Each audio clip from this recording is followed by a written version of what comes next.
and welcome to 75 Stories, a podcast created to commemorate the 75th anniversary of Normandale Lutheran Church in Edina, Minnesota. Over the next year, members of the Normandale community will be sharing their stories of faith, hope, laughter, love, and service.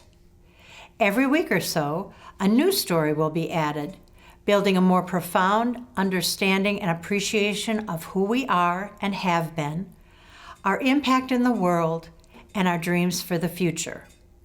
So now, listen.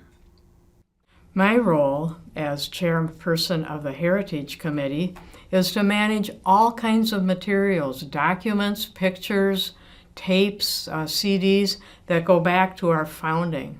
And on the one hand, it's a lot of stuff, a lot of material. But on the other hand, it's a tremendous tribute to what God has done at Normandale.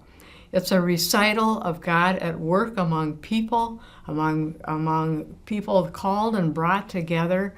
It's a record of what they are able to do, what has been accomplished, how God moved among us, created building, created community, pointed us out to the world around us so we could engage in the world.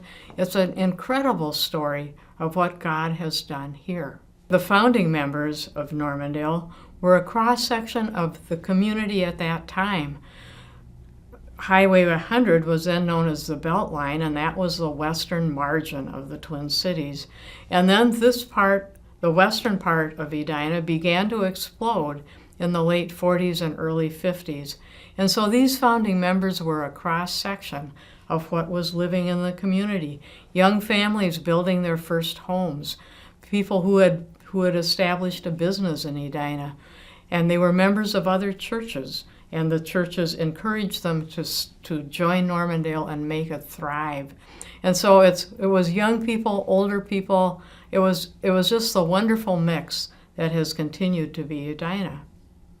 It's my understanding that the decision to create the first church building came about quite quickly.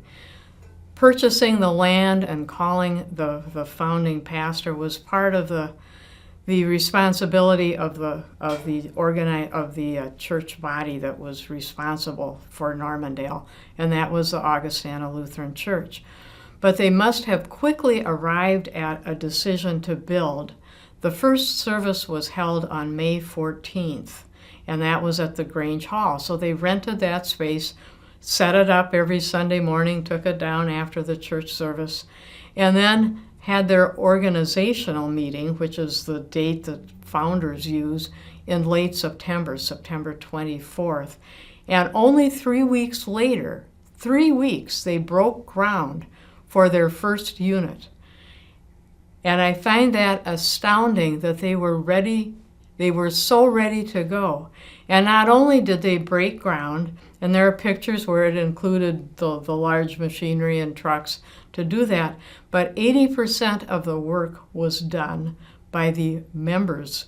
The people who had just joined this church did 80% of the hard work, pickaxes and tile and lumber and ordering supplies and all of that was done by the members.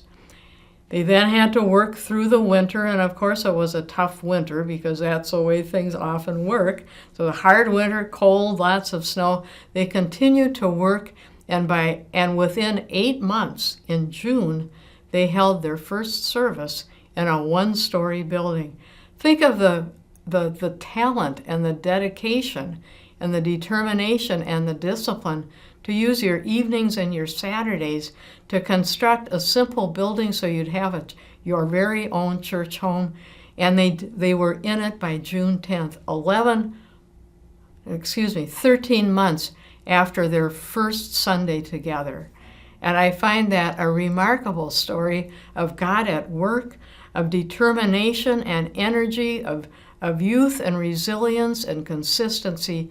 I think it's an incredible time frame. And the building served Normandale for 40 years until it was taken down and replaced with the present office and nursery building. The original building stood about where the nursing and blessing place area of the building is. They built for the first floor, but they planned for 2 floors. Within 3 years, they had arranged the financing, including borrowing from their own members who were using their savings and retirement accounts. They borrowed from that, from the bank, from the church body.